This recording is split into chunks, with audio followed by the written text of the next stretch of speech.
राजस्थान की रेतीली जमीन पर चाहे अनाज की पैदावार भले ही कम होती रही हो, पर इस भूमि पर वीरों की पैदावार सदा ही बढ़ोतरी से हुई है। अपने पराक्रम और शौर्य के बल पर इन वीर योद्धाओं ने राजस्थान के साथ साथ पूरे भारतवर्ष का नाम समय समय पर रोशन किया है। कर्नल जेम्स टोन ने राजस्थान नाम पढ़ने से पहले इस मरुभूमि को राजपूताना कहकर पुकारा था। इस राजपूताने में अनेक राजपूत राजा महाराजा पैदा हुए, पर आज की वीडियो में हम आपको दिखाएंगे इन राजपूत राजाओं के बीच पैदा हुए इतिहास के एकमात्र जाट महाराजा सूरजमल की शौर्य गाथा।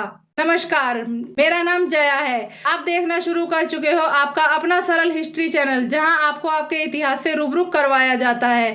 जिस दौर में राजपूत राजा मुगलों से अपनी बहन बेटियों के रिश्ते करके जागीरें बचा रहे थे, उस दौर में यह बाहुबली अकेला मुगलों से लोहा ले रहा था। सूरजमल को स्वतंत्र हिंदू राज्य बनाने के लिए भी जाना जाता है। महाराजा सूरजमल का जन्म 13 फरवरी 1707 में हुआ। यह इतिहास की वही तारीख है जिस दिन हिंदुस्तान के बादशाह औरंगजेब की मृत्यु हुई थी। मुगलों के आक्रमण का मुंहतोड़ जवाब देने में उत्तर भारत में जिन राजाओं का विशेष स्थान रहा है, उनमें राजा सूरजमल का नाम बड़े ही गौरव के साथ लिया जाता है। मित्रों, महाराजा सूरजमल राजा बदन सिंह के पुत्र थे। महाराजा सूरजमल कुशल प्रशासक, दूरदर्शी और कूटनीति के धनी सम्राट थे। सूरजमल किशोर अवस्था से ही अपनी बहादुरी की वजह से ब्रज प्रदेश में सबके चहेते बन गए थे। सूरजमल ने सन 1733 में भरतपुर सियासत की स्थापना की थी।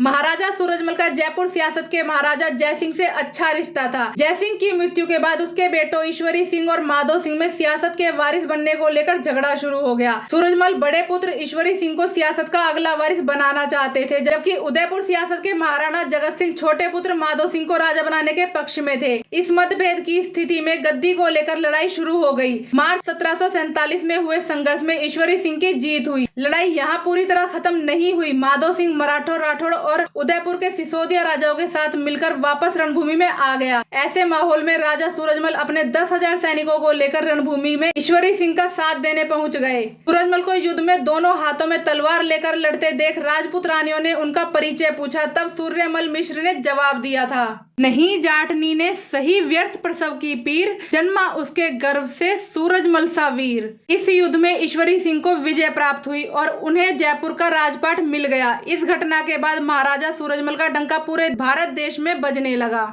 1753 तक महाराजा सूरजमल ने दिल्ली और फिरोजशाह कोटा तक अपना अधिकार क्षेत्र बढ़ा लिया था। इस बात से नाराज होकर दिल्ली के नवाब गाजीउद्दीन ने सूरजमल के खिलाफ मराठा सरदारों को भड़का दिया। मराठों ने भरतपुर पर चढ़ाई कर दी। उन्होंने कई महीनों तक कुमेर के किले को घेर कर रखा। मराठा इस आक्रमण में भरतपुर पर तो कब्जा नहीं कर पाए, बल्कि इस हमले की कीमत उन्हें मराठा सरदार मल्हार राव के बेटे खांडेराव होलकर की मौत के रूप में चुकानी पड़ी। कुछ समय बाद मराठों ने सूरजमल से संधि कर ली। सूरजमल ने अभेद लोहागढ़ किले का निर्माण करवाया था, जिसे अंग्रेज 13 बार आक्रमण करके भी भेद नहीं पाए। मिट्टी के बने इस किले की दीवारें इतनी मोटी बनाई गई थी कि तोप के मोटे मोटे गोले भी इन्हें कभी पार नहीं कर पाए। यह देश का एकमात्र किला है जो हमेशा अभेद रहा। तत्कालीन समय में सूरजमल के रुतबे की वजह से जाट शक्ति अपने चरम पर थी। सूरजमल से मुगलों और मराठों ने कई मौकों पर सामरिक सहायता ली। आगे चलकर किसी बात पर मनमुटाव होने की वजह से सूरजमल के संबंध मराठा सरदार सदाशिव भाव से बिगड़ गए थे। पानीपत के तीसरे युद्ध में मराठों का संघर्ष अहमद शाह अब्दाली से हुआ। इस युद्ध में हजारों मराठा योद्धा मारे गए। मराठों के पास रसद सामग्री भी खत्म हो चुकी थी। मराठों के संबंध अगर सूरजमल से खराब न हुए होते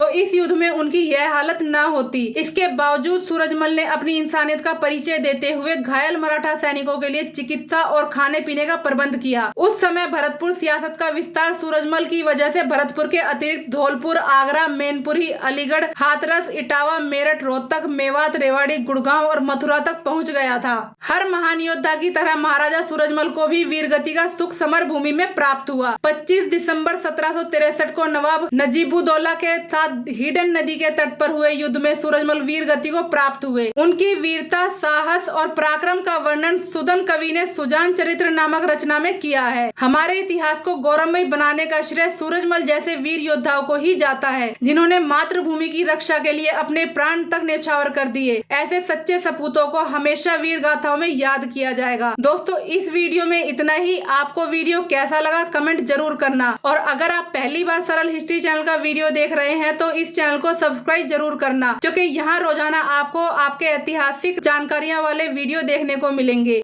मैं जल्द आपसे मिलती हूँ नए वीडियो के साथ। तब तक के लिए जय हिंद, वंदे मातरम।